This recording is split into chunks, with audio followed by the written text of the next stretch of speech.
Le deuxième sujet, c'est un article de Nicolas Galita, que je ne connais pas particulièrement, enfin je l'ai découvert avec cet article, sur le fait c'est publié sur Medium, donc sur son blog en quelque sorte, et il y explique son point de vue, qui est qu'il ne faut jamais débattre avec l'extrême droite, et il le sous-titre en disant 5 raisons de ne pas débattre publiquement, et le publiquement est très important, avec l'extrême droite. Alors c'est un article qui est loin d'être parfait, il y a un certain nombre de points où je ne vais pas forcément être d'accord, ou des choses qu'il faut un petit peu nuancer, etc. Quel article est parfait, David?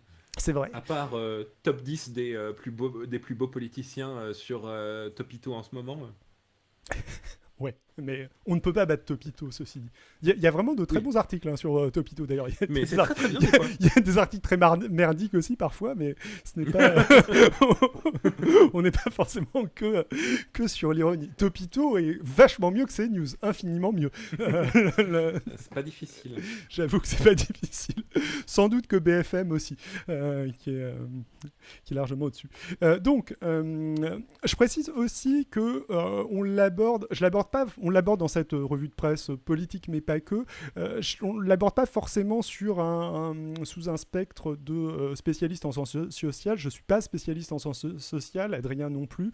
C'est pas nos domaines de spécialité. Donc, la personne décrit un certain nombre de phénomènes. Il y en a certains où ce serait intéressant d'avoir une étude de sociaux derrière pour savoir à quel point est-ce que c'est vrai ou est-ce que c'est... on va l'aborder vraiment sous l'angle débat d'opinion, mais c'est une opinion que je trouve assez intéressante. Donc je vais pas mal lire l'article, hein, et puis on va s'arrêter régulièrement pour en discuter. L'extrême droite possède une tactique vieille comme l'extrême droite, l'injonction au débat. C'est une arme extrêmement puissante qui joue sur nos valeurs progressistes pour les retourner contre nous. Si on accepte, on a perdu car on leur donne une tribune. Si on refuse, ils érigent le débat comme la valeur suprême de la démocratie, ou plutôt font semblant comme on va le voir. La démocratie vient donc d'être mise en péril par ce refus de débattre. Ils crient à la censure jusqu'à ce qu'on finisse par accepter. Alors on a pas mal d'exemples comme ça. C'est le FN qui je crois que c'était Jean-Marie Le Pen qui avait des affiches où il se représentait bâillonné à une époque, ce genre de choses, tout ce dialogue là-dessus. Alors, est-ce que c'est si spécifique que ça à l'extrême droite? Je sais pas. C'est fréquent avec. Ouais, je me posais la question, j'ai cherché des exemples en dehors de l'extrême droite quand j'ai lu ça. J'ai pas l'impression qu'il y en ait des masses de gens qui crient à la censure dans d'autres parties du spectre politique, excepté... je reviendrai là-dessus plus tard. J'ai éventuellement un mini contre-exemple, mais pas beaucoup. Donc, il balance un exemple qui est rigolo, que je ne connaissais pas du tout. Par exemple, Booba... Je le lise. Oui, vas-y, ouais. Par exemple, Booba et Jean Messia. Booba étant venu faire la promotion de son album, il a accepté une séquence de débat avec 4 personnes, avec pour règle, si à un moment tu ne veux plus débattre, tu appuies sur un bouton, on passe à la personne suivante. Vient donc le moment où il se retrouve face à Jean Messia, figure connue, proche du Rassemblement National. Il me semble pas exact, n'en faisant pas partie, mais bon... il s'en est fait virer, il explique un peu plus loin dans l'article. Mais voilà. Le rap est-il dangereux pour la jeunesse? C'est tellement con comme question. Il s'en est fait virer pour la blague parce qu'il trouvait que Marine Le Pen était trop tolérante avec les musulmans. Jean Messia, donc figure de l'extrême droite, faisait partie du RN jusqu'à ce qu'il claque la porte parce que Marine Le Pen est selon lui trop indulgente avec l'islam. Pardon, il s'est barré parce que... Oui. Il commence donc en accusant Booba de racisme anti-français. Booba appuie sur le bouton signifiant la fin du débat. Merci. Ouais, ce qui est assez compréhensible. Enfin, en plus, racisme anti-français. Enfin bon, c'est le discours habituel de l'extrême droite qui ne veut pas forcément dire grand-chose, mais bon. S'ensuit alors une phase de négociation qu'on peut résumer ainsi. Ceci dit, Booba, qui j'imagine que c'était sur le plateau de CNews, c'est pas forcément non plus une bonne idée d'aller sur CNews tout court, mais bon.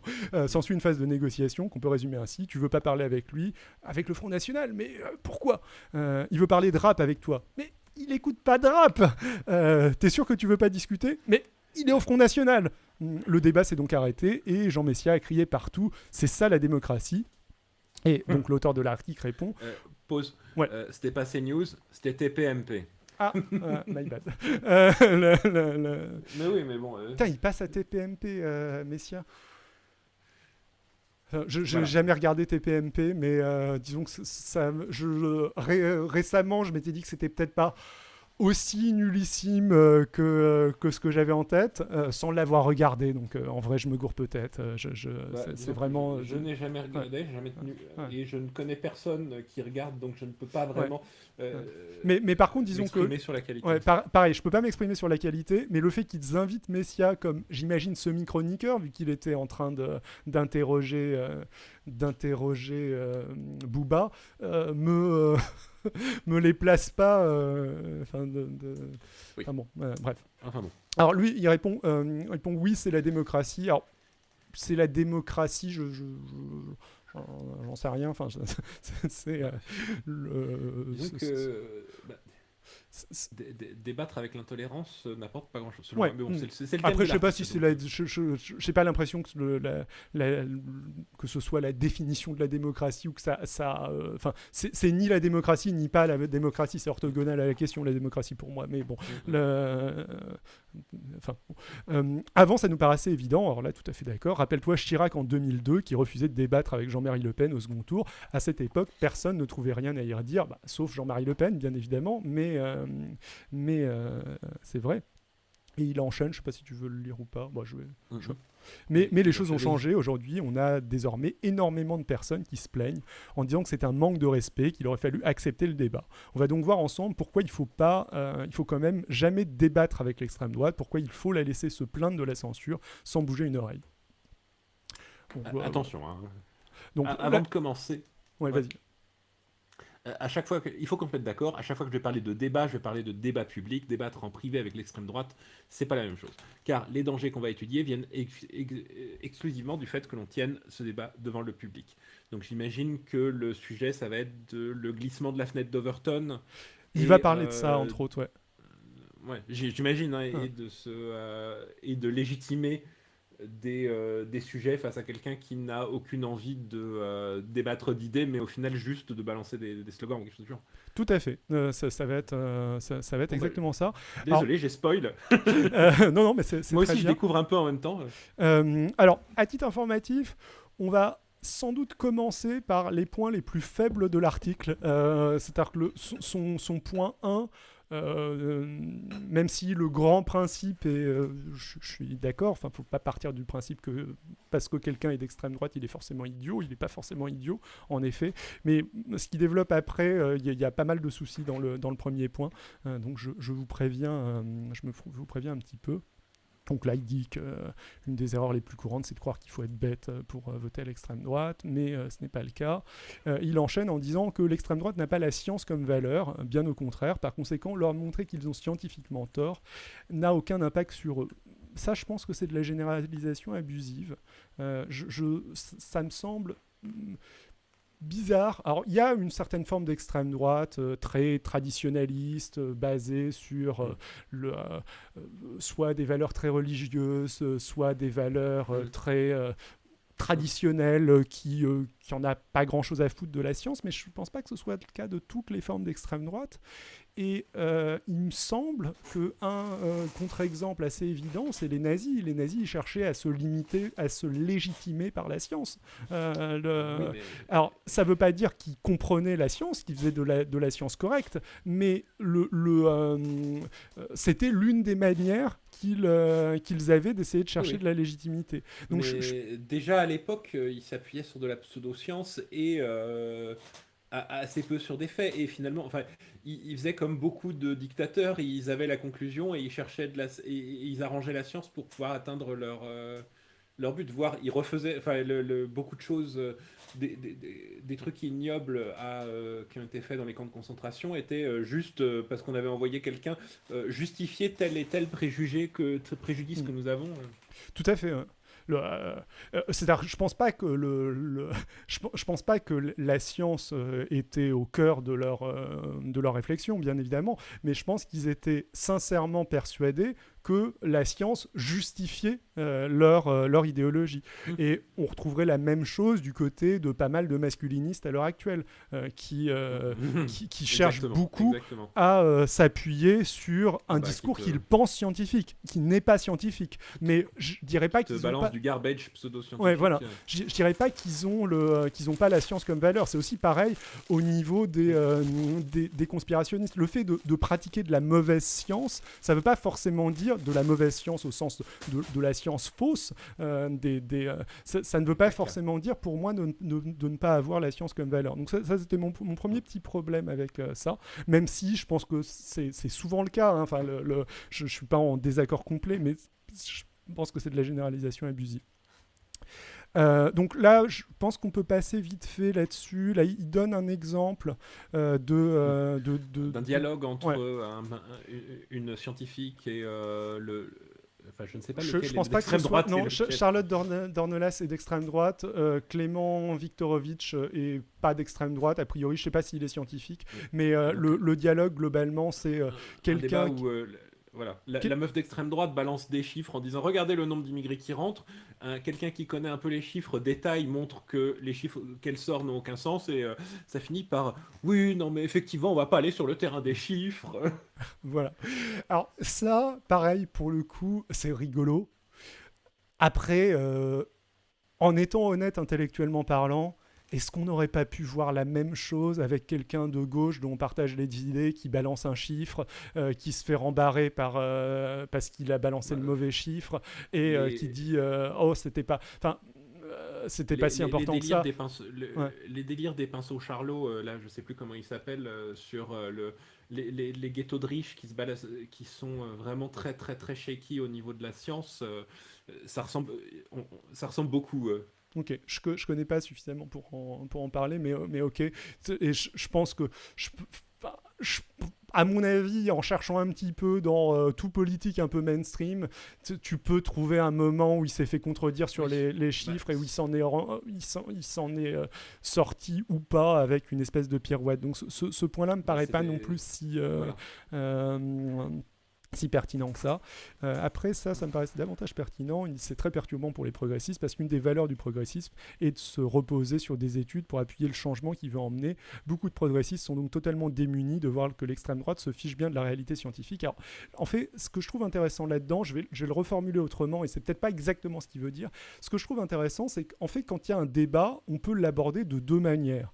On peut l'aborder en mode discuter sur la façon d'arriver à un objectif ou discuter de l'objectif sur lequel arriver. Si jamais tu n'es pas d'accord sur l'objectif auquel arriver, discuter de la façon d'arriver à cet objectif ne sert pas à grand-chose. Et j'ai l'impression que c'est un petit peu ce piège dans lequel se retrouve de temps en temps la gauche face à l'extrême droite, c'est-à-dire que naïvement, des gens de gauche partent du principe que les gens d'extrême droite vont à peu près partager leur objectif, alors que pas du tout. Du coup, si jamais tu partages pas le même objectif que la personne avec qui tu débattre sur la méthode d'arriver à l'objectif, sur le côté purement rationnel, le step by step, etc., ça sert pas à grand-chose, vu que la personne ne va filtrer, et finalement c'est assez logique, que les arguments, que les éléments qui vont dans le sens de son objectif. Si jamais tu lui prouves par A plus B que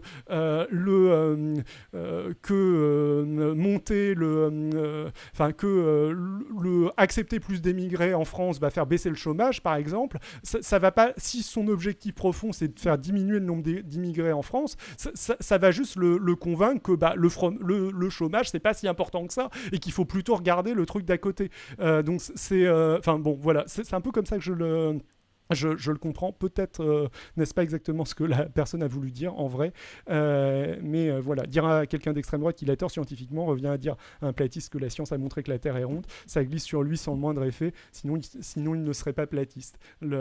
C'est peut-être plutôt cette partie-là en fait qui va dans le même sens que ce que je disais. Je sais pas si peut-être que il veut pas dire la même chose que ce que je comprends. C'est possible, mais je sais pas, je te laisse lire la partie suivante peut-être.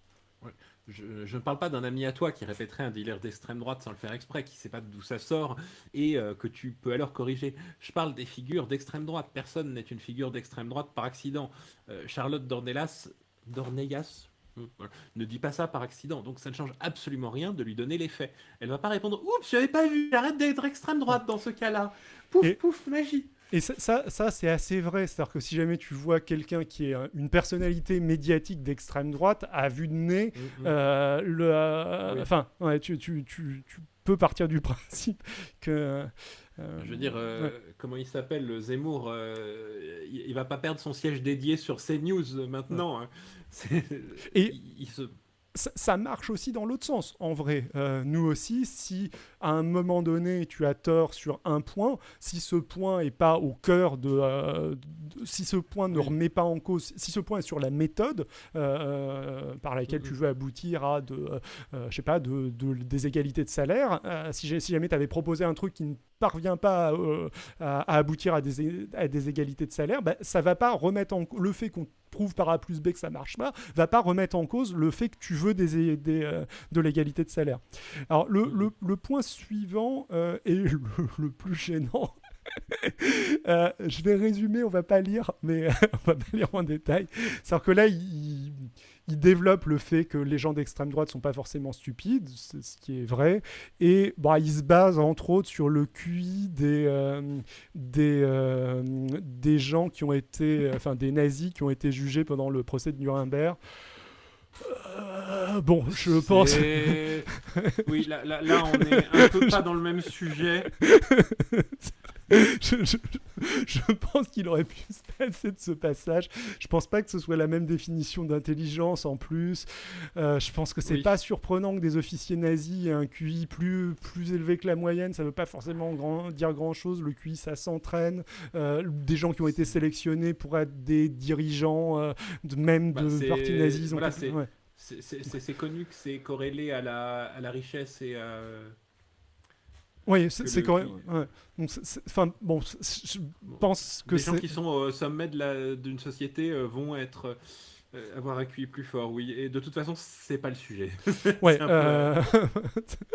Voilà, je pense pas. Enfin, je sais pas s'il y a des gens qui pensaient sérieusement que ça ne prouve pas que les gens d'extrême droite n'ont pas un QI moins élevé que les autres gens, son truc, vu que c'est complètement biaisé. Deux, je pense que personne pense que les gens d'extrême droite ont catégorie socio-professionnelle identique, ce genre de truc, éducation identique. Je pense que personne ne pense que quelqu'un d'extrême droite a un QI plus bas que quelqu'un de gauche. Enfin, il me semble pas en tout cas. Donc, je vois pas trop à quoi ça répond. Par contre, son autre point suivant est un peu plus intéressant, je crois. Morale de l'histoire, il n'y a pas de raison que la figure d'extrême droite qui veut débattre soit plus bête que la moyenne. Je dirais même que c'est l'inverse. Ce sont des idées restées longtemps marginales. Les porte-paroles sont souvent plus intelligents et plus doués pour le débat que ceux des autres mouvements politiques. Alors pareil, plus intelligent, je ne sais pas ce qu'il veut dire par plus intelligent et je ne suis pas vraiment d'accord avec ça. Mais plus doué pour le débat, je suis assez d'accord. Je ne sais pas qui a écrit, mais on dirait qu'il a peu d'expérience probablement dans l'écriture de chroniques comme ça, d'éditoriaux comme ça. Je pense que c'est un blog d'un militant en vrai, hein. Mais mais juste bon.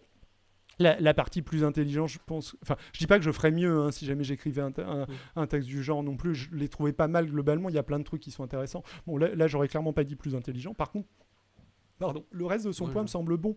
Le fait que des conspirationnistes ou des personnes d'extrême droite qui ont des idées hyper minoritaires, donc qui, dès qu'ils doivent les exprimer, doivent les justifier, sont plus habitués à justifier leur idéologie qu'un bon centriste bayrouiste pour qui habituellement ça passe crème et qui est jamais confronté à quelqu'un qui lui dit... Moi, je considère que la communauté LGBT sont des êtres humains. Ceux d'en face, non. Ils vont avoir tendance à avoir bien serré leur pitch parce que... Ils vont plus souvent avoir à se justifier que toi. C'est ça. Je ne sais pas pourquoi. Sur ce, non, mais moi, je ferais le même article, mais ça dirait juste à te faire foutre nazi. Donc, ce serait un peu plus efficace. Ce serait plus court. Mais ceci dit, j'appliquerais le conseil de l'article. Hein. C'est pas faux. Bel esprit de synthèse. J'ai travaillé dessus pendant des années. Mais donc, oublions ça, réfléchissons à comment débat l'extrême droite. Les progressistes voient le débat comme une manière de trouver ensemble la vérité. Bon là, on s'arrose un peu de nous-mêmes. Mais oui. Bon. Ils croient qu'il ça fait suffit du bien à l'ego, écoute. il croit qu'il suffit d'avoir raison pour gagner le débat. Bon là, il est extrêmement naïf, je veux dire. Ouais. Même entre gens de bonne foi, les mauvais arguments, ça arrive qu'on débatte sur de mauvais arguments, ça arrive que un débat soit fini avec quelqu'un qui a donné un argument imparable, mais les deux qui repartent avec la même opinion parce que ça les fait chier. Mais bon, donc c'est encore pire, je suis d'accord, face à quelqu'un d'extrême droite. Donc on continue l'article, ça va si je continue? Oui, vas-y. C'est ignorer que le fonctionnement de nos cerveaux émotionnels. Alors j'ai mis droite... émotionnel d'une couleur différente parce que je sais pas ce que ça veut dire cerveau émotionnel. Là je vois c'est de la semi-pseudo-science que certaines décisions sont déjà prises par les parties émotionnelles de notre cerveau quand la partie rationnelle n'a pas encore été enclenchée. Ça sent le développement personnel et en effet ça sent des trucs qui ont des chances de pas être enfin bon, ceci dit, ça veut pas dire grand chose, c'est ignorer le fonctionnement de nos cerveaux émotionnels. Donc l'extrême droite comprend très bien qu'il suffit de passer son temps à lancer des accusations ou des trucs faux courts sur un ton confiant de manière à générer de longues justifications. Ça, c'est juste, c'est mal dit, mais c'est juste. C'est juste. Par contre, je pense que c'est pas si spécifique. C'est un peu ce que tu disais tout à l'heure. C'est pas complètement spécifique à l'extrême droite. En vrai, il y a je sais pas, dans les écoles d'avocats où on apprend les joutes oratoires, ce genre de choses. Et je pense que c'est le genre de choses où j'ai pas fait d'école d'avocat, mais j'ai assisté à des trucs du genre. Et je pense que c'est le genre de méthode que tu apprends typiquement et tous les avocats sont pas d'extrême droite, loin de là. Oui. Non, mais c'est un peu ça a été la tactique de Trump après l'élection qu'il a perdue, de dire à chaque intervention publique qu'il y avait eu de la fraude et qu'il aurait dû gagner. Tous les gens qui s'expliquaient disant on a surveillé les élections, il n'a pas pu y avoir de fraude parce que ça et ça prend des heures, c'est long à expliquer. Et c'est compliqué. Par contre, Trump qui revient à la télé juste après en disant il y a eu de la fraude, il donne absolument aucune preuve. Il sort à la limite une vidéo qui ne prouve rien, mais il suffit de dire qu'elle prouve quelque chose. De toute façon, les gens vont pas aller la regarder. Voilà. De plus, en face, ceux qui répondent ont l'air, c'est ce qu'il dit, ont l'air de se justifier, du coup, ont l'air d'avoir un truc à cacher. Suffit de le répéter suffisamment pour avoir quelques personnes qui se mettent, beaucoup de personnes même, qui se mettent à croire au mensonge parce que ils n'entendent que le résumé. Ouais, je pense que c'est assez vrai. J'enchaîne aussi sur un petit truc. Il y avait peut-être un autre endroit plus loin dans l'article où c'était plus pertinent, mais une tactique de l'extrême droite qui est réelle, qui a été documentée, c'est le fait d'aller massivement répondre sur les blogs, sur les articles de news, quand il y a des faits divers, pour, si jamais le fait divers concerne quelqu'un de racisé, encore ils vont pas dire racisé, ils vont le remplacer par quelque chose ce sont donc tous des meurtriers, il faut les foutre dehors. Si jamais l'article ne parle pas de l'ethnicité de la personne, ils vont dire il cache l'ethnicité de la personne, c'est donc que et c'est une tactique consciente de l'extrême droite, en mode même si la personne n'est pas racisée ou quoi que ce soit, semer le doute. Et pour donner une impression de consensus que tous les commentaires sont comme ça, voilà. Et que les commentaires du haut sont comme ça. Donc ça, c'est en effet une tactique très de mauvaise foi et qui, à ma connaissance, n'est employée que par l'extrême droite. J'ai pas en tête que l'extrême gauche fasse... T'as les conspirationnistes aussi. Bon, d'accord, c'est l'extrême droite aussi, très souvent. Souvent, c'est l'extrême droite, et les conspirationnistes, je pense que c'est rarement aussi coordonné. Sauf si justement ils commencent à être des... Enfin, je veux dire, les QAnonistes c'était assez coordonné, mais les QAnonistes ils étaient pro-Trump aussi, donc pas à l'imparfait. Oui, ils sont pro-Trump au présent. Ils n'ont aucun sens, mais ils continuent d'exister, hein, et ils sont même en France. Oui, d'ailleurs, ils sont peut-être plus en France qu'avant l'élection. Je veux dire, bon, ça c'est un peu le déplacé géographiquement, j'ai l'impression, mais bon, ce qu'on n'en voyait pas il y a 2-3 ans en France, c'était vraiment très purement américain. Mais bon. Malheureusement, ça veut dire qu'on peut gagner un débat en ayant tort, bah, tout à fait. Euh, Il y a quelqu'un qui a dépensé ses bits pour que je continue à lire l'article avec mes lunettes de soleil. Je ne Je sais me pas. demande qui ça peut être. Je ne sais pas je ne sais pas qui ça peut être. Oui, car vous pouvez maintenant dépenser des bits pour me faire des trucs à la con, bientôt faire des trucs à la con à Adrien, et aussi choisir des articles pour les prochains sujets de revue de presse. Ça, c'est la partie la plus intéressante. Si vous avez des articles à nous envoyer, on sera très très content de peut-être les lire. Promets rien, hein, parce qu'on a un planning extrêmement serré. Non, en vrai, je pense qu'on les traitera forcément. En tout cas, j'ajusterai peut-être le coup, je changerai le truc si jamais je vois qu'il y a 50 000 articles. Mais par contre, si jamais vous nous envoyez un article sur lequel on n'a rien à dire, bah, ce sera pas intéressant. Genre, si vous nous envoyez commenter le dernier match PSG New York, je sais pas s'il y a des matchs. Terrible, ça devait être le match d'ouverture de la Super League. Ouais. Moi, je connais un peu l'équipe de New York, mais le PSG, pas du tout. Du coup, je pourrais pas dire grand-chose. Surtout que c'est l'équipe féminine. Voilà. Enfin bon, donc le débat avec l'extrême droite. Ouais, malheureusement, on peut gagner un débat en ayant tort, tout à fait, c'est ce dont on parlait tout à l'heure.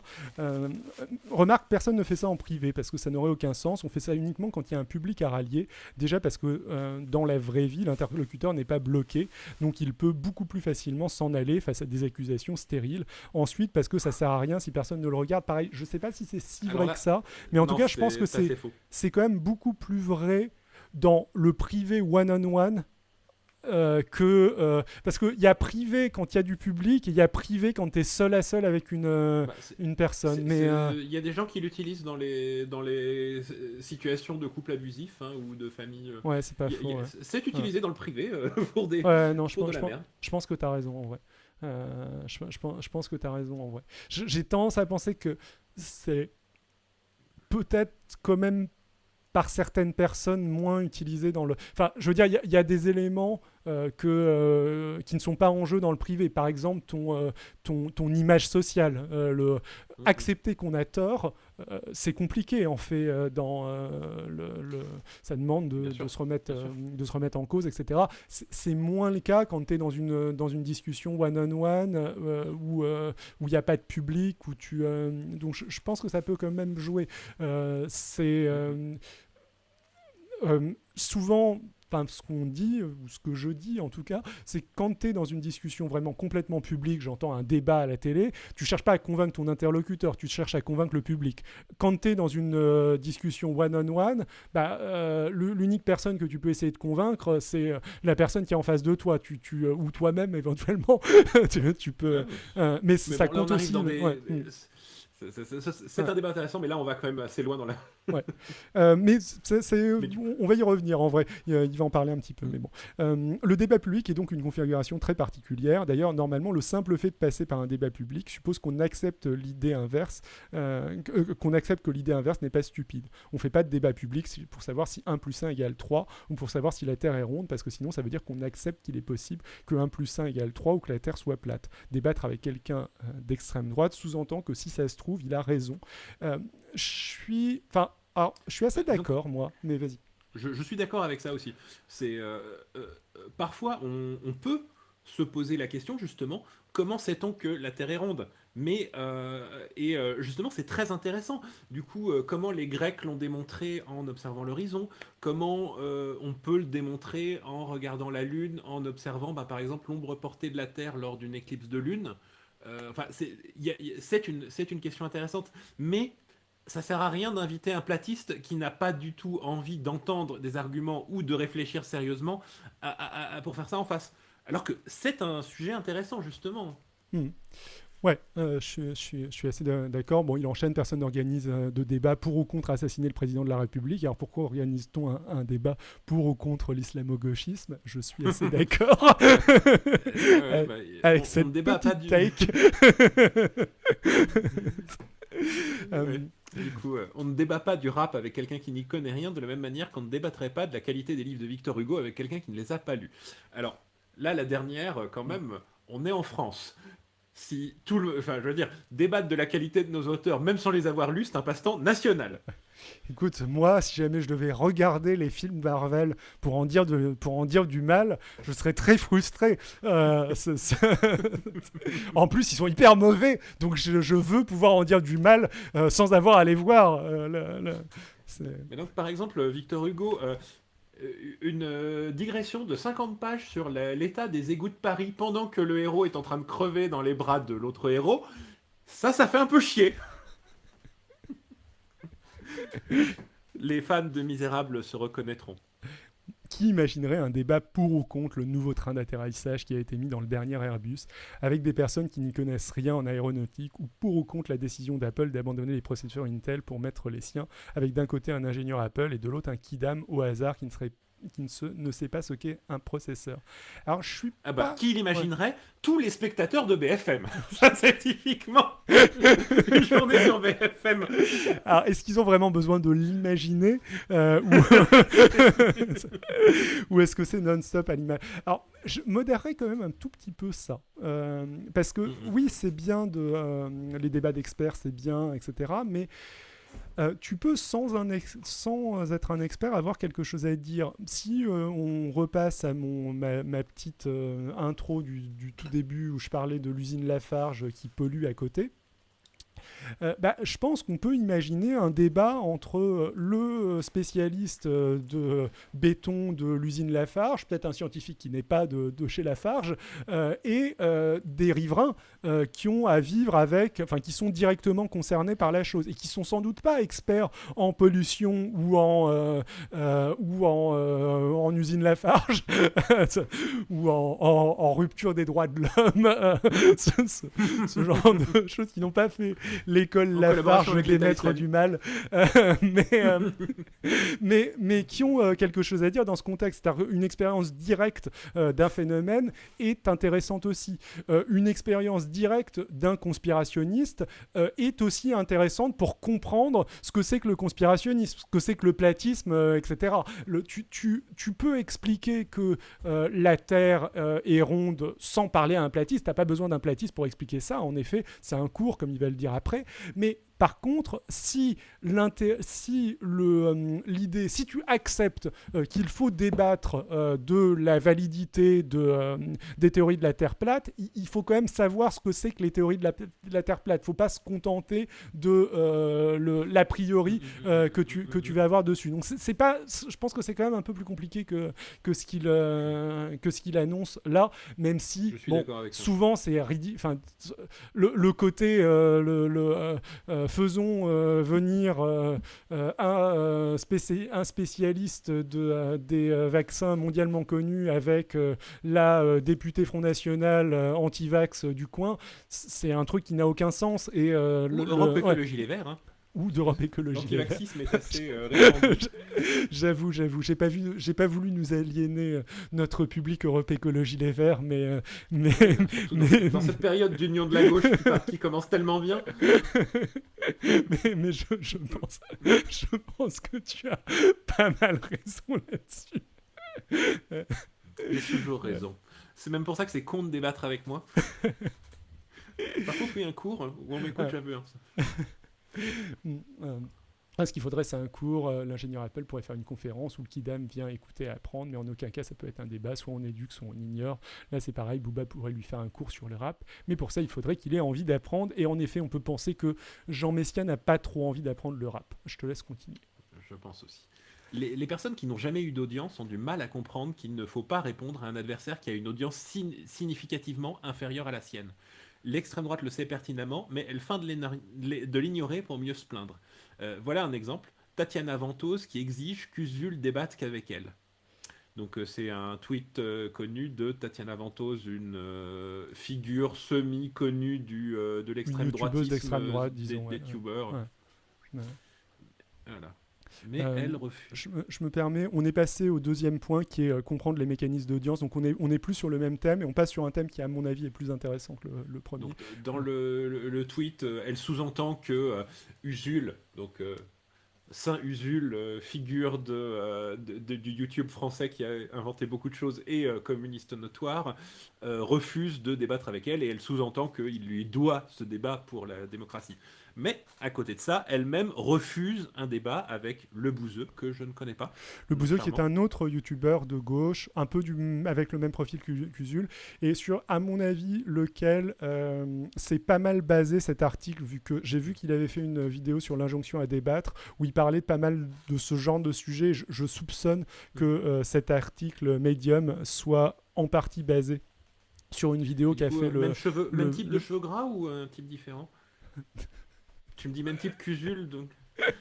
C'était quoi cette attaque? Je sais pas, moi, il y a des trucs dont tu te souviens sur Usul. J'essaie de lancer un clash, tu vois, histoire qu'on ait de l'audience qui Je vois ça, je trouve pas qu'Usul ait les cheveux particulièrement gras. Tout ce que je peux te dire, c'est que... Est-ce que ça sert vraiment beaucoup d'en débattre? Oui, tout ce que je peux te dire, c'est que le Bouzeux a une webcam qui est pas top. Mais comme moi. Bon, mais voilà. Oui, il a un peu la même webcam que toi. c'est exactement ça. Bon, bref, revenons sur... C'était en dessous, du coup. Donc, elle refuse de débattre avec le Bouzeux. Ici, l'argument est de dire qu'il ne faut pas donner de visibilité à ce troll. Donc, c'est comme ça qu'elle qualifie le Bouzeux. Donc là, vous avez une bonne petite brochette de youtubeurs d'extrême droite, mais je vais pas mettre ça à l'affiche plus que ça. Merci. Parce que Usul et le Bouzeux sont pourtant des vidéastes de gauche radicale assez similaires, mais pourquoi une telle différence de traitement? Facile, Usul a 125 000 abonnés Twitter, alors que le Bouzeux n'en a que 10 000. Tatiana en a 40 000. Elle comprend donc très bien que répondre au Bouzeux lui donnerait énormément de visibilité. Alors qu'à l'inverse, elle aimerait bien avoir la visibilité que lui donnerait un débat avec Usul. Je pense que c'est assez vrai, ce genre de choses. Il enchaîne en... J'accélère aussi un tout petit peu parce que on n'est pas hyper dans les temps. Il enchaîne en parlant de qu'est-ce qui se passe dans un débat pour le public du débat et qu'est-ce que veut dire un débat où quelqu'un va gagner le débat pour le public. Il donne quelques exemples. Le débat Sarkozy-Royal de 2007, on s'en souvient. Hein. Donc estimé comme largement gagnant pour Sarkozy. Ce qu'on retrouve dans ce sondage. Moi aussi, j'ai eu 53% des Français ont jugé Sarkozy plus convaincant. Moi aussi, je l'avais trouvé plus convaincant. Pour Hollande-Sarkozy en 2012, on avait des sondages qui donnaient 52% des Français davantage convaincus par Hollande. Moi aussi, c'était celui-là. Et on a dit que c'était une victoire large de François Hollande. Du coup, là, j'imagine qu'ils commentent les faits que c'est des chiffres de... en fait, 54-52%, c'est vraiment pas grand-chose. Ouais. Mais que ça s'est présenté comme une victoire nette et large. Sachant, il enchaîne avec un exemple qui est un peu plus parlant, sachant qu'encore une fois, une victoire de 60%, c'est vraiment écrasant. Quand Macron s'est baladé face à Le Pen en 2017 pendant le débat, là où même, je veux dire, les pontes du RN expliquaient qu'elle avait complètement foiré. Quoi. Elle avait fait une prestation apocalyptique, quoi. C'était ni fait ni à faire. C'était de la merde complète. 63% des Français ont été convaincus. Donc, bon, il parle des audiences, mais du coup, si jamais, en gagnant complètement le débat, tu arrives à 70% d'audience et que tu débats avec quelqu'un qui a 100 fois plus en perdant complètement le débat, tu es à 30% d'audience et que tu débats avec quelqu'un qui a 100 fois plus d'audience que toi, donc qui va amener 99% des gens alors que toi tu vas amener 1% des gens, bah tu t'en fous de perdre le débat en termes de convaincre des gens et de répandre tes idées. C'est le même principe de quand on critique les théories conspirationnistes, ce qu'on a un petit peu fait avec Fourtillon juste avant, hein. Mais on leur donne aussi davantage de visibilité. Et c'est quelque chose qui peut se retourner contre nous. Ouais, c'était gratuit ça. Je pense que Aracuso parle de ta tech de tout à l'heure, Adrien. Ouais. Quoi J'aurais pu l'attaquer sur tellement d'autres trucs et je vais le faire, mais laissez-moi un peu de temps. Moi, j'aime bien Usul. Mais moi aussi, j'adore Usul. Non, après ce que tu viens de dire, tu ne peux pas dire ça, Adrien. Assume. J'ai juste quelques légères critiques capillaires. Si tu étais un vrai fan, tu ne pourrais pas dire ça. Je sais pas, tout juste je lui suggère du Head and Shoulders. Bref. Au zinc. Placement de produit. Oui, je note. Non, je partage pas la thune. On voit que fusionner les audiences d'un débat est une manœuvre suicidaire pour la personne qui a une audience beaucoup plus grosse. Je pense que c'est assez vrai, même si ça se... je n'utiliserai pas le terme suicidaire, mais je suis d'accord. Oui. Ouais, c'est sans doute pas aussi mécanique, mécanique que ça. Mais oui, quand tu as une énorme audience et que tu vas attaquer ou discuter avec quelque chose de plus petit, un militant politique qui n'a pas d'audience, tu lui offres une tribune. Il y a beaucoup... Et de la visibilité. Il y a beaucoup de... je vais pas le citer justement parce que ce serait vraiment une connerie en lisant cet article, mais il y a un militant d'extrême droite qui a dirigé une radio française peu connue, qui a créé sa notoriété juste par le fait que ce qu'il disait était tellement stupide que tu mourrais d'envie de t'en foutre. Et c'est comme ça qu'il a construit son audience. Ce mec n'existait pas avant de commencer à dire des énormités aussi grosses que lui. Donc ce point-là, je suis assez d'accord et je pense que c'est quelque chose que les gens n'ont pas forcément en tête. De temps en temps, des gens de très bonne volonté, et ça m'inclut moi, hein, je l'ai sûrement fait plein de fois, de parler d'un truc qui bon, heureusement, j'ai pas une grosse audience, du coup, je peux me retrancher derrière ça et dire oui, c'est pas très grave à cause de ça, et je pense qu'on le fait tous à certains moments, etc. Mais je pense que c'est utile d'en être conscient et de se dire que de temps en temps, en essayant de combattre l'extrême droite ou le conspirationnisme, on lui crée une tribune. Voilà. Alors son troisième point, c'est l'extrême droite n'est pas sincère quand elle appelle à la liberté d'expression et à la démocratie. Je crois que je suis un peu moins d'accord avec ce point-là, mais globalement, c'est quand même... Enfin, c'est pas le point, hein, quoi. Tiens, vas-y. Si tu ne devais retenir qu'une chose, retiens ça, la libre expression et la démocratie ne sont pas des valeurs d'extrême droite, elles sont contre-fiches. En revanche, elle sait que ce sont des valeurs chères aux autres camps politiques. Alors, oui, je suis d'accord. C'est comme quand elle traite Rokhaya Diallo de raciste en jubilant. Oui, c'est voilà, je vois ce que je veux dire. En gros, qui se plaignent du racisme anti-blanc, quoi. Ouais. Et le racisme, habituellement, elle s'en fout, mais elle sait que nous, non. Donc, elle retourne notre valeur contre nous avec malice. Et au niveau du racisme, oui, c'est exactement ce qu'on est en train de voir avec... bon, j'en reparlerai un petit peu après. C'est plutôt d'affirmer les gens qui dénoncent le racisme sont les vrais racistes. De la même manière, c'est l'existence des homosexuels et le fait qu'ils veuillent être reconnus comme homosexuels qui crée l'homophobie. C'est le... Et il suffit de supprimer les noirs, il n'y a plus de racisme. Voilà l'argument de l'extrême droite. Ouais. Alors, il enchaîne. Quand Assa Traoré est condamné pour diffamation, il jubile. Quand c'est Marine Le Pen, il s'insurge. C'est un double standard. Alors là, je l'ai mis en rouge parce que c'est un double standard, mais c'est un double standard que j'ai envie de pratiquer aussi, quoi. Donc, faut faire attention parce que tout le monde dans son camp... Je sais pas du coup si je peux à 100% le reprocher à l'extrême droite. Moi aussi, je suis...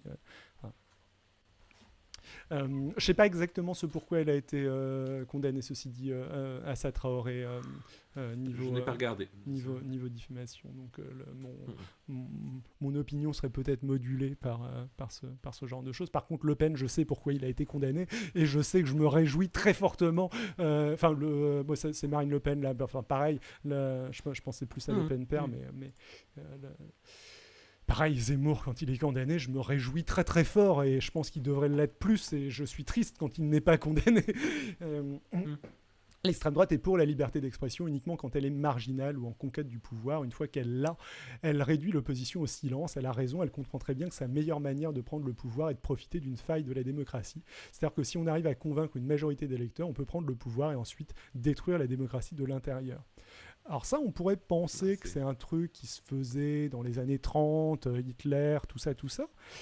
Mais en vrai, ça se fait pas que, ça date pas que des années 30. Hein. Ça continue. Il y a beaucoup de pays, le Brésil, même en Europe, hein. Récemment. Avec le Bolsonaro qui a plus ou moins fait une vague tentative de coup d'État. Enfin, c'est peut-être pas exactement, c'est peut-être pas exactement ça. Et c'est l'armée qui a refusé de lui donner davantage de pouvoir ou un truc de genre. D'ailleurs, la plupart de ces généraux ont démissionné, relativement récemment. On a eu une tentative de coup d'État aux États-Unis. Exactement. Ouais. On peut en rigoler parce qu'elle était atrocement mal foutue, mais on a eu un président qui a dénoncé un ex-président qui a dénoncé les résultats d'une élection et a ordonné à ses militants de prendre d'assaut le Parlement américain. Alors, exactement. C'est un coup d'État très foireux, mais le fait qu'il soit foireux ne change pas. J'ai tendance à me rassurer en me disant ouais, c'est complètement impossible qu'on vive ça en France, mais en vrai, si tu m'aurais demandé si c'était possible que les États-Unis vivent ça il y a 6 ans, je t'aurais dit que c'était complètement impossible que les États-Unis vivent ça avec beaucoup plus d'assurance que la relative assurance que j'aurais au niveau de la France. Donc c'est un réel... c'est pas juste théorique, pas je pense. Pas grand-chose pour un coup d'État. Ça. Je te laisse continuer, je sais plus qui l'avait fait en dernier.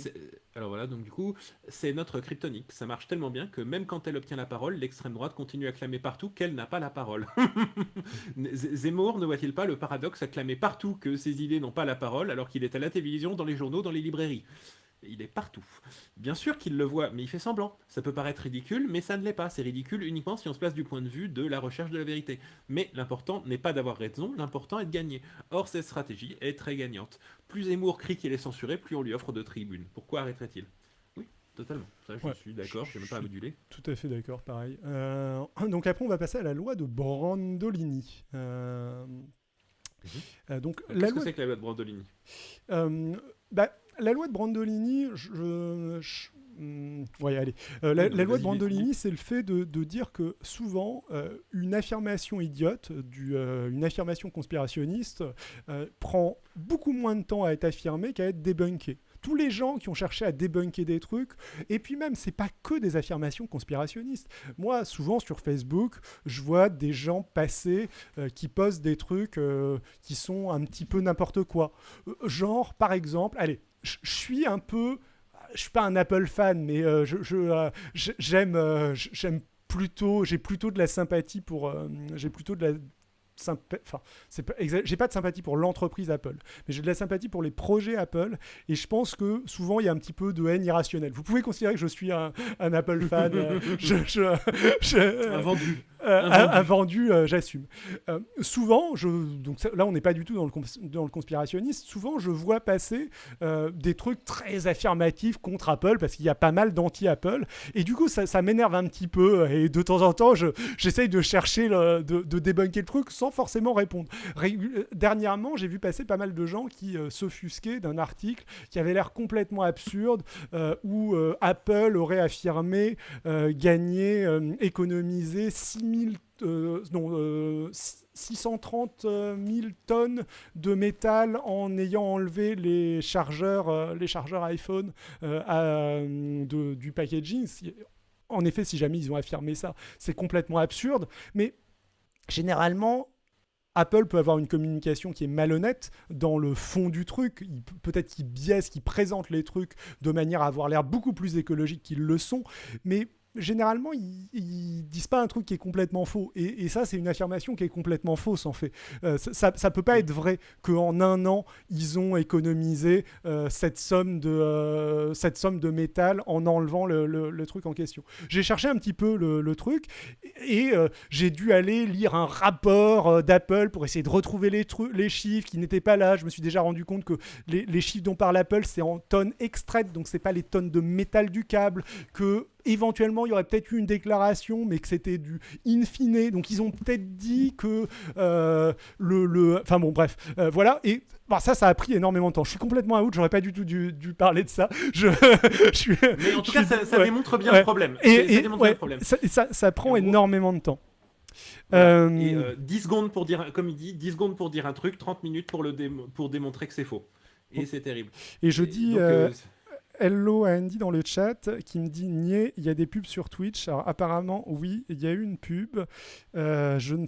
C'est complètement indépendant de ma volonté et je ne peux pas les enlever. Je peux rajouter des pubs, ce que je ne fais pas. Je n'en mets absolument aucune. Mais par contre, quand Twitch en met, je n'ai pas de contrôle dessus. C'est bien de me le signaler dans la mesure où je crois que quand il y a une pub, toute la pub a lieu en même temps pour tout le monde. Donc j'imagine que c'est pas mal si on parle pas trop pendant la pub, on dit pas trop de trucs intéressants. Bon, a priori, on est revenu online vu que Andy nous a reparlé. Voilà. Donc, continuons un peu parce que comme tu dis, on n'est pas en avance.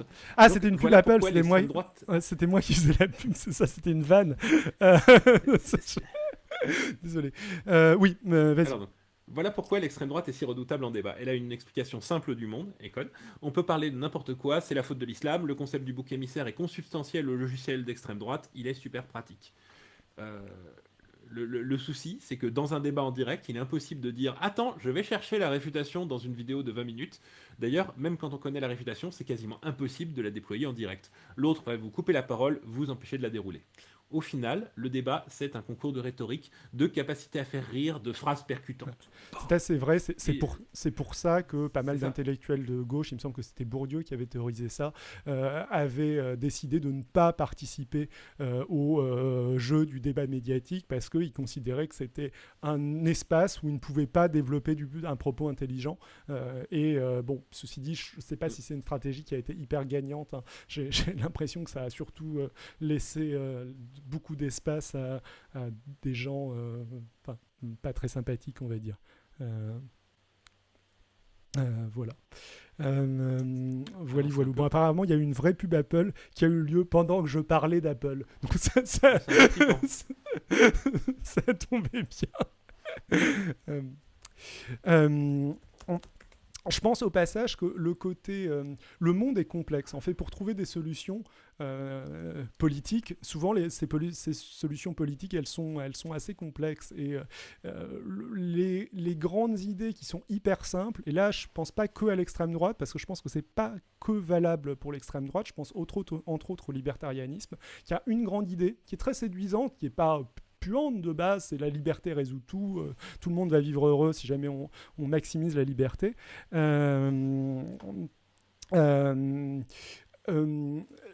Ces grandes idées extrêmement simples qui résolvent tous les problèmes, généralement c'est mal parti, parce que si jamais une idée aussi simple marchait aussi bien, on peut penser qu'elle serait déjà appliquée en vrai. Souvent, les problèmes sont complexes, le fonctionnement du monde est complexe. Pour trouver des méthodes pour le faire bien marcher, il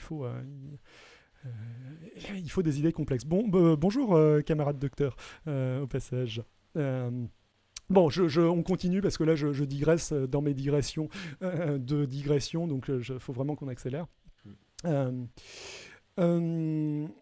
Ça a donné quoi Trump qui parlait du mur. Ouais, voilà, Trump qui ça a parlait. donné quoi de débattre avec lui sur son mur. Ça a fait passer de candidat que tout le monde donnait perdant dans les primaires au vainqueur des primaires. Cette proposition de mur a joué un énorme rôle. La plupart des humains sur cette planète ont entendu parler de Trump pour la première fois grâce à cette proposition choc. Personne n'a entendu les réponses de ses contradicteurs, comme quoi c'était ingérable, injouable et tout ça. La télévision a joué en boucle sa proposition à lui, pas les réponses. Ouais, je pense que c'est un petit peu exagéré. Moi, j'avais pas mal entendu parler de Trump avant, mais bon, Oui. le principe Mais est disons que OK. c'est ce message matraqué qui, entre autres, a effectivement servi de cœur de message, alors que Mm. c'était con et intenable et inconstruisible et inefficace. Mais c'est pas grave, ça frappait. Camarade docteur qui dit qu'il avait entendu parler de Trump grâce à Maman, j'ai encore raté l'avion. Il joue dans Maman, j'ai encore raté l'avion. Il s'était inséré de force dans le casting vu que c'était tourné dans un hôtel qu'il Il avait, possédait et non, il il avait n'acceptait prêté son hôtel pour le. ouais, uniquement à condition d'apparaître dans le film, ce qu'il avait pas mal l'habitude de faire. Donc on va enchaîner avec la fenêtre d'Overton, un concept que je connaissais pas des masses moi avant cet article. Alors je sais pas dans quelle mesure c'est utilisé en sciences humaines et sociales, validé, etc. Ah, bah, c'est... Mais ça me semble assez séduisant. En tout cas, J'ai regardé vite fait sur Google Scholar, je crois que c'est relativement récent en tout cas, mais, voilà. Donc la fenêtre d'Overton est l'ensemble des propos acceptés, donc c'est son dernier point qui explique pourquoi il ne faut pas débattre avec l'extrême droite. La fenêtre d'Overton est l'ensemble des propos acceptés en public par la société sur un sujet donné. Par exemple, aujourd'hui en France, il est sain que par exemple, aujourd'hui en France, le propos « il est sain que les Noirs et les Blancs puissent se marier » est dans la fenêtre d'Overton, alors que le propos inverse ne l'est pas. Je devrais dire ne l'est plus, car la fenêtre d'Overton se déplace en permanence. Là, il donne une vidéo qui est, vous pouvez aller la regarder. Donc, vous pouvez taper point d'exclamation biblio pour avoir tous les articles dont on parle dans le chat. Cette vidéo, vous pouvez aller la regarder si vous voulez, elle est assez choquante. C'est des archives INA de 1961 où tu as un micro-trottoir dans la rue, des gens qui se font interroger, on leur demande vous accepteriez que votre fille se marie avec un noir et, ou un arabe et pas mal de gens soit disent non, soit disent peut-être d'une manière tellement tarabiscotée que c'est hyper gênant à regarder au vu de nos valeurs de maintenant, de la fenêtre d'Overton de maintenant. On débat pas en public, on ne débat en public que des choses qui sont dans la fenêtre d'Overton, sinon les téléspectateurs zapperaient immédiatement. Par exemple, si on faisait aujourd'hui un débat sur France 2 qui s'intitulerait pour ou contre le mariage entre un noir et une blanche, ça déclencherait un tollé. Alors je pense pas que les spectateurs zapperaient par contre, moi je pense qu'ils fonceraient dedans. En tout cas, ce serait... Voilà. Ouais. Mais il y a quelque chose qui est acceptable socialement de discuter publiquement et ce qui ne l'est pas. Et la fenêtre d'Overton, c'est le milieu de ça, et ce qui est en dehors, ce qui n'est pas. Voilà. Donc du coup, pour être élu, un politicien est obligé de tenir des propos qui sont dans cette fenêtre d'Overton. L'extrême droite comprend donc qu'il lui faut d'abord déplacer la fenêtre dans son sens pour espérer faire élire un des siens. Vas-y, David. Pardon, j'étais en train de lire le chat. Ça va faire voilà pourquoi il est si important d'imposer des thèmes. Quand Jean-Marie Le Pen a inventé le terme racisme anti-blanc, il était hors de la fenêtre d'Overton. Le dire en public vous exposait à une condamnation immédiate. Quelques dizaines d'années plus tard, et c'est désormais une idée à l'intérieur de la fenêtre d'Overton, on peut en débattre sur une grande chaîne. Ce processus s'appelle la normalisation. Il est utilisé par tous les camps politiques. Par exemple, il fut un temps où le mariage homosexuel était impossible à envisager. Dans les années 90, l'homosexualité était encore listée dans les maladies mentales par une institution aussi respectable que l'OMS. En revanche, en 2012, la fenêtre s'était déplacée et l'idée du mariage homosexuel était désormais majoritaire. Obama a donc cette fois fait des déclarations pour la défendre. De la même manière, Chirac, en 1991, parlait du bruit et de l'odeur en parlant de noir, sous les applaudissements du public. Ce propos était controversé. Il y a quand même eu des critiques. Hein. Ouais, c'est ce qu'il dit. Mais encore dans la fenêtre. Aujourd'hui, même Marine Le Pen ne s'y risquerait pas. C'est devenu un propos bien en dehors de la fenêtre. Je pense que c'est assez clair et j'ai rien à, oui, je suis d'accord. à critiquer. Non, moi non plus. Tiens, je te laisse continuer.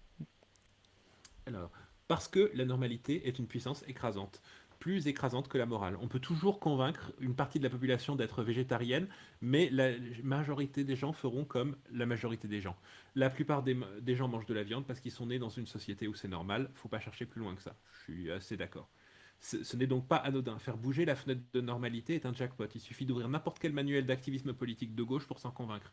La gauche a normalisé l'idée d'un revenu universel. En 2010, c'était une blague, une idée peu crédible pour les médias mainstream.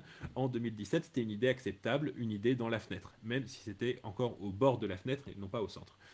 Genre une idée qui fait 7% au présidentiel. Attendez, j'ai perdu le feedback. Pardon, oui. Voilà, j'ai retrouvé. Blablabla. Quand Charlotte Dornelas dit qu'à Château-Rouge, il y a une africanisation culturelle, elle essaye de déplacer la fenêtre, elle essaye de rendre ça acceptable politiquement à dire.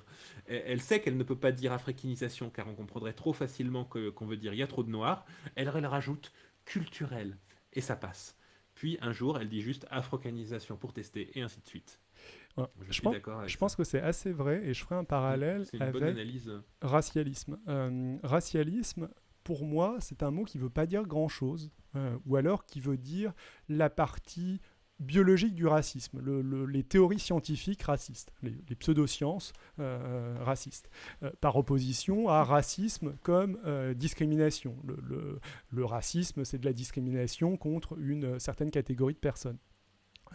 Tandis que le racialisme, ce serait que l'aspect biologisant, les théories de Cuvier, etc., qui n'existent plus depuis perpète. Quand l'extrême droite attaque la gauche d'être racialiste, quand ils n'acceptent pas quand il y a des réunions non mixtes, par exemple, ou quand elle parle de racisme anti-blanc et qu'elle associe ça à des théories racialistes, pour moi, le mot racialisme ne veut rien dire, n'a aucun sens, n'a aucune raison d'être employé plus que racisme. Si ce n'est que le terme racialisme, les gens savent pas trop ce que ça veut dire. Donc, je pense que ça passe mieux d'aller dire Taubira, cette racialiste, réaction de quelqu'un qui sait pas, je sais pas trop ce que ça veut dire, ça a l'air de ressembler à raciste, mais ça doit être légèrement différent. Peut-être qu'elle est racialiste, Taubira, il a l'air de savoir ce qu'il dit. Taubira, cette raciste, ça passe pas. Enfin, tu sens davantage, ton auditoire comprend davantage le mot et se dit que ça n'a pas de sens, se rend compte que ça n'a pas de sens. Je soupçonne que c'est pour ça qu'ils emploient le terme racialiste plutôt que le terme raciste. En tout cas, sinon, s'il y a une autre raison, faut me l'expliquer parce que je ne la comprends pas. Continue. Ouais. L'idée de la fenêtre de Verton, c'est qu'il y a... Bon, là il répète un peu la même chose. On va répéter un peu ce qu'on a bien expliqué déjà. Ouais. L'extrême droite a vu avec horreur la fenêtre s'éloigner de plus en plus d'elle. Elle est donc en train de réagir. Depuis une dizaine d'années, on assiste à une contre-offensive pour réhabiliter certaines de ses positions. Donc ça, c'est l'extrême droite qui se félicite de déplacer la fenêtre de Verton. En gros, les citations en bleu. Quand on est vraiment en dehors de la fenêtre... Il n'y a pas de mauvaise publicité. En effet, si 2% des Français, c'est un peu ce qu'il présentait tout à l'heure, pensent que l'islamo-gauchisme existe, le simple fait de présenter ce concept aux 98% restants suffit à faire exploser l'adhésion. Même si seuls 30% y adhèrent, on se retrouve avec une idée 15 fois plus acceptée que précédemment. C'était un peu ce qu'on expliquait plus tôt, enfin ce qu'il expliquait plus tôt, mais ce qu'on commentait. Si un chroniqueur d'extrême droite débat et introduit un concept que 99% des gens, même s'il subit une défaite à 60% pendant le débat, il a multiplié par 40 le nombre de personnes qui acceptent désormais le concept. C'est vraiment le jackpot. Alors, je suis assez d'accord instinctivement avec ça, mais ça mériterait des études de sciences sociales qui existent peut-être, qui peuvent être faites là-dessus. Est-ce que ça se passe vraiment comme ça ? Je ne sais pas avec certitude. J'ai tendance à vraiment y croire. Ça me semble très logique, tout ça. Mais bon, je ne suis pas expert. Peut-être que ça se passe différemment. Je veux bien l'envisager. Et donc il continue, voilà pourquoi il est suicidaire, bon, j'utiliserai toujours pas le terme suicidaire mais plutôt contre-productif, de proposer une tribune à l'extrême droite. Normalement déplacer la fenêtre d'Overton demande des années de travail. Au début on est peu nombreux dans l'espace privé à défendre une idée inacceptable, puis petit à petit on rallie des personnes jusqu'à avoir une petite tribune, par exemple un club local, puis une petite chaîne YouTube, jusqu'à un jour voir l'idée exposée dans un média mainstream. Je ne sais pas ce qu'il veut dire exactement, mais oui, je vois, mais ça pourrait être mieux exprimé. Je vais juste lire 2 commentaires de camarades docteurs. Il nous demande, est-ce que le milieu de la fenêtre de Verton, c'est pas des trucs dont tout le monde se fout et où il n'y a plus de débat, et les bords, c'est ce qu'il y a d'intéressant, dit-il. C'est possible, ouais. En tout cas, dans ces exemples, ça marche assez bien. Enfin, je veux dire, 1953, Smoking is fine. Ouais, je pense qu'en effet, en 1953, ça devait... Enfin, bon, ceci dit, je n'ai pas vécu en 1953, donc j'ai du mal à être sûr de il complète en disant, enfin j'ai l'impression qu'il y a deux cadres, un cadre où il n'y a plus de débat et un cadre où il y a du débat, et je pense que c'est assez vrai, enfin surtout, ça va tout à fait avec... Moi je connaissais pas trop le concept avant de le lire là, hein, mais... disons que voilà, ça peut être utilisé pour conceptualiser comme ça, mais c'est surtout un outil de représentation du débat public, pas forcément de critiquer l'importance. Disons que ça montre aussi comment les gens vont c'est aussi les gens se répartissent naturellement dans une courbe en cloche, ouais, dans une courbe de Gauss, ouais. sociologiquement, statistiquement. Ouais. Donc, distribution normale. c'est pas faux, mais ça ne retire pas le fait que c'est un outil intéressant de conceptualisation. Oui, mais je pense que ça va avec. La manière dont il distingue ces catégories, mainstream, controversé et fringe, ça correspond un petit peu à ça. Un fringe, c'est les idées hyper minoritaires qui choquent, on va dire, qui sont vraiment non conventionnelles. Controversé, bah, c'est les trucs dont BFM va parler non-stop.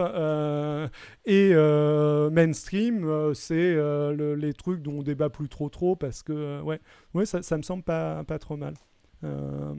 Andy Foam dit, je dirais que le milieu, c'est des trucs qui sont de l'ordre de la divergence, pas très importante, j'ai l'impression aussi, genre des choses où tu peux pas être pas d'accord avec l'empoliticien, mais voter quand même pour LE parce que c'est pas révoltant non plus. Ouais, ok, d'accord. Ouais. Ouais, des trucs. C'est-à-dire que du point de vue de quelqu'un qui est là sur une idée, bah le truc mainstream, c'est pas un truc vraisemblablement t'as peu de chances d'être complètement éloigné du truc mainstream, tandis que le truc fringe, soit t'es du bon côté et t'es en accord total, soit, enfin, si t'es fringe et que tu penses à un autre truc fringe, soit t'es en accord parfait, soit t'as des chances de le trouver vraiment très très éloigné de ce que tu penses. Ouais. Je propose de reprendre, et je sais pas où est-ce que j'en étais exactement. On avait passé ça, je crois qu'on a quasiment terminé l'article. On avait passé ça, on en était là, ouais, Remarquez que juste ici, je n'ai parlé que de refuser le débat public, ce qui invalide en soi l'argument du pluralisme et de la liberté d'expression. Les gens d'extrême droite sont libres d'avoir leurs petits espaces d'expression sans qu'on soit obligé de leur offrir nos grands espaces volontairement. Mais il faut résister à ces sirènes. Si tu as déjà lu Dragon Ball, tu connais le piège. Le héros affronte un ennemi sanguinaire et sans pitié. À un moment, il prend le dessus, l'ennemi est au sol. Il se met alors à implorer et appeler au bon sentiment du héros. Goku, aide-moi. Le héros a des valeurs de respect de la vie. Ah là là. Il sait que le héros n'aime pas prendre inutilement des vies. Le héros, Goku, pour préciser, épargne donc l'ennemi Freezer, puis s'en va, et ce dernier essaye de le frapper par derrière. J'ai vu ce cliché tellement de fois, mais pas seulement dans... Morale de l'histoire, quand l'adversaire pleure, on n'est pas censé lui donner ce qu'il demande. Au contraire, c'est le signe que notre combat fonctionne. Je suis à peu près d'accord. Ouais, le camarade docteur dit le respect de la vie dans Dragon Ball Z, vraiment. Détruire une planète ou deux. Est-ce que c'est vraiment problématique ce génocide de Namek MD disait, c'est marrant, tu dis que tu connaissais pas trop le concept de la fenêtre d'Overton avant de t'y intéresser, là où j'ai mal compris. Je crois qu'Adrien connaissait, mais moi je connaissais pas trop. Ouais. Je l'ai lu des dizaines de fois dans les derniers mois, et je pensais que tu étais beaucoup plus exposé que moi au genre de contenu où je l'ai lu. Bah écoute, non, sans doute pas. J'imagine que tu l'as lu peut-être dans la sphère vulgarisation ou sceptique, du coup, mais je l'ai découvert avec cet article, vraiment, la fenêtre d'Overton. Mais voilà, je l'assume totalement. Si jamais c'était très connu, eh bien, écoutez, je suis passé à côté d'un concept très connu que j'ai découvert là. Morale de l'histoire, quand l'adversaire pleure, on n'est pas censé lui donner ce qu'il demande. Au contraire, c'est le signe Je que viens de notre le faire, combat ça. fonctionne. Tu l'as déjà lu. On a parlé du débat, donc parlons désormais du bannissement pur et simple. Cette fois-ci, il ne s'agit plus de refuser nos tribunes à l'extrême droite, mais bien de détruire ses propres espaces de communication. Bien entendu, ce mouvement est réservé à la frange la plus extrême de l'extrême droite, ceux qui sont loin du milieu de la fenêtre d'Overton. Au moment où j'écris, il serait totalement inacceptable de supprimer le compte Twitter de Marine Le Pen. En revanche, des gens comme Dieudonné ou Alain Soral ont subi ces bannissements avec succès. Car oui, le bannissement fonctionne. Ça a été étudié par les sciences sociales, notamment avec l'exemple du mouvement Britain First. Le groupe propageait notamment du contenu foncièrement islamophobe. D'ailleurs, ils avaient peu d'impact avant que Trump retweete 3 de leurs tweets à son énorme audience de l'époque. Je me souviens de ça, en effet, de Trump qui avait retweeté un groupuscule d'extrême droite, qui avait vaguement Trump, dû se il adorait dédire, retweeter d'ailleurs. des trucs racistes. Ouais, ça c'est... ouais. Ils disent que le Coran devrait être interdit, que toute personne faisant la promotion devrait être emprisonnée. La justice a fini par condamner le groupe pour incitation à la haine raciale. Facebook a alors décidé de supprimer leur page.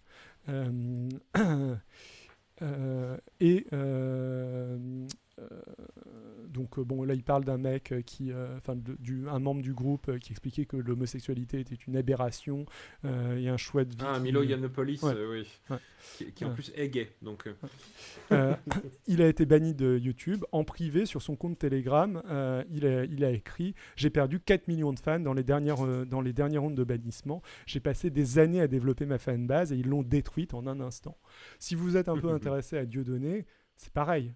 Dieudonné, quand il s'est fait ban de YouTube, de Twitter, je ne sais plus s'il est ban de Facebook. Facebook est souvent... moi, je considère que Facebook est un réseau social beaucoup plus puant que Twitter, perso. Mais je crois qu'il a dû aussi se faire ban de Facebook. Maintenant, il a toujours ses trucs de diodosphère et ses comptes sur VK, mais... il a plus d'audience, Dieudonné. Voilà, c'est anecdotique par rapport à ce qu'il avait. Par rapport à ce qu'il avait avant. Moi, j'ai toujours été contre la dédiabolisation de l'extrême droite. Il y a plein de gens à droite et à gauche qui ont dit pendant des années qu'il fallait discuter avec Jean-Marie Le Pen, que la diabolisation, ça marchait pas, etc.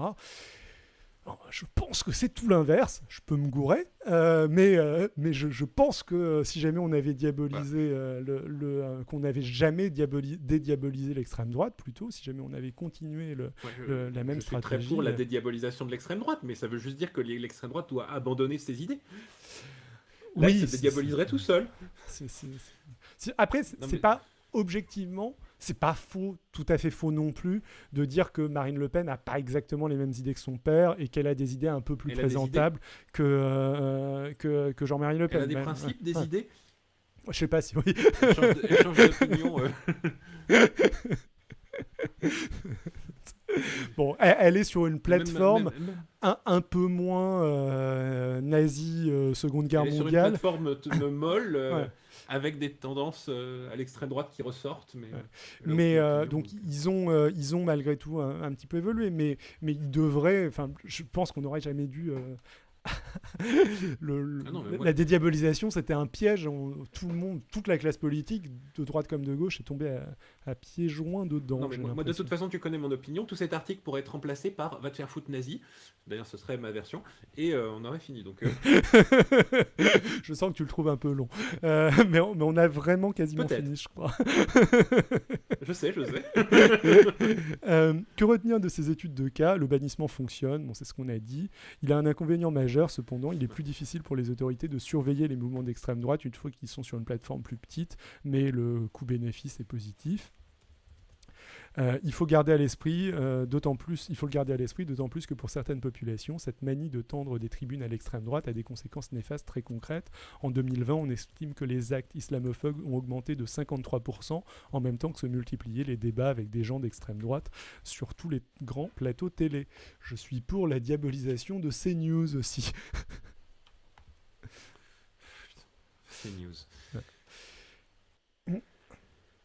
Il y a 10 ans, Éric Nolot nous affirmait que son devoir était de continuer à débattre avec Zemmour pour montrer à ceux qui l'écoutent qu'il a tort. 10 ans plus tard, as-tu l'impression que contredire Zemmour en prime time a ralenti la progression de ses idées ? Non, c'est l'inverse. Moi-même, je n'aurais jamais connu les idées de Zemmour si Laurent Ruquier ne me l'avait pas exposé lors d'une émission grand public. Il me semble que même Laurent Ruquier le reconnaît tout à fait, ça. Nolo non, vu que maintenant il partage les idées de Zemmour. Donc, très largement. Et de toute façon, Ruquier dit non mais moi je ne me soucie pas des idées, c'est comment il s'appelle Zemmour est un garçon charmant. Alors peut-être que dans le privé il est très sympa, mais ça ne justifie pas de balancer des saloperies comme ça. En prime time à la télévision française. Sur le service public. Ouais, exactement. Allez, je te laisse conclure. On devrait plutôt, donc la conclusion, on devrait plutôt réfléchir à quel groupe d'extrême droite il faut bannir ou dissoudre, plutôt que de passer notre temps à vouloir débattre avec les mouvements plus modérés de l'extrême droite. Donc ça se fait ça. Parce que c'est un piège dans lequel elle nous enferme avec malice. Quand l'extrême droite crie au déni de démocratie, il faudrait lui demander « Mais tu es pour la démocratie ?» Oui. On ne pense pas à le faire car ça nous paraît évident que tout le monde est pour la démocratie. C'est pour ça que le piège fonctionne. Pourtant, énormément de membres de l'extrême droite sont en privé en faveur d'un rétablissement de la monarchie. Alors, c'est plus compliqué que ça. Les monarchistes extrémistes existent, mais c'est pas du tout, surtout de nos jours, c'est pas du tout la majorité des électeurs de l'extrême droite. Pas des électeurs, non, mais t'as mine de rien pas mal de figures qui le sont. Pareil, je pense à des gens que je vais pas citer là, mais dans le YouTube game de l'extrême droite, il y en a pas mal. C'est quelques abrutis qui y voient quelque chose de magique. C'est les franges catholiques traditionnalistes qui veulent un retour à une société comme ça. On arrive dans des... mais bon, l'électeur de Marine Le Pen n'est pas... c'est assez minoritaire. C'est pas 20% du pays, quoi. Ouais, c'est clair. Et donc, voilà. J'aimerais finir avec le détournement ultime, la phrase « on peut rire de tout » de Desproges, parfois complétée par « on peut rire de tout mais pas avec tout le monde », sauf qu'on oublie de redonner le contexte de ce « tout le monde ». Une des premières fois où Desproges a prononcé cette phrase, c'était face à Jean-Marie Le Pen. En 1982, il fait face à l'homme politique dans une chronique de France Inter. Chronique de 5 minutes, très drôle de sa part. Il dit en substance qu'on peut rire de tout, mais pas avec l'extrême droite. Ça ne s'invente pas. Bon, après, il met quelques extraits. Il met la citation exacte. Je sais pas ce que tu en as pensé. Moi, je l'ai plutôt trouvé pas mal au final, cet article, même s'il y a pas mal de trucs approximatifs. Pierre Desproges, oui, vraiment très bien. Lui, il n'a pas les cheveux gras déjà. Et ça, c'était important. Je ne connaissais pas cette obsession chez toi, mais je ferai gaffe à toujours me laver les cheveux maintenant avant le stream. Eh ben, je sais pas en parler. Vous aussi dans le chat, votez. David, plutôt gras ou plutôt sec? Il faut que je me lave les cheveux tous les jours, tu sais. Moi, tu me convaincs. Je suis une cible préférentielle pour les fabricants de shampoing. Je sais pas ce que vous en avez pensé non plus dans le chat de l'article. Je relis et je regarde vite fait les réponses. Le bonapartisme et le royalisme sont très forts à l'extrême droite, mais il est vrai que c'est pas tout à fait la même chose. La vidéo est dingue, il tire la gueule tout le long de l'enregistrement. Je sais pas de quelle vidéo tu parles du coup. Ah oui, la chronique de Pierre Desproges. Face à Desproges, ouais. Ouais, non, mais en même temps, avec sa tête de bulldog. Et ses cheveux Nolo s'est fait un peu tirer à droite par Zemmour. Oui, je crois que un peu tirer à droite, c'est un euphémisme. Quand t'as été dragué jusqu'à... Il a été tracté à l'arrière d'un 4x4 jusqu'à...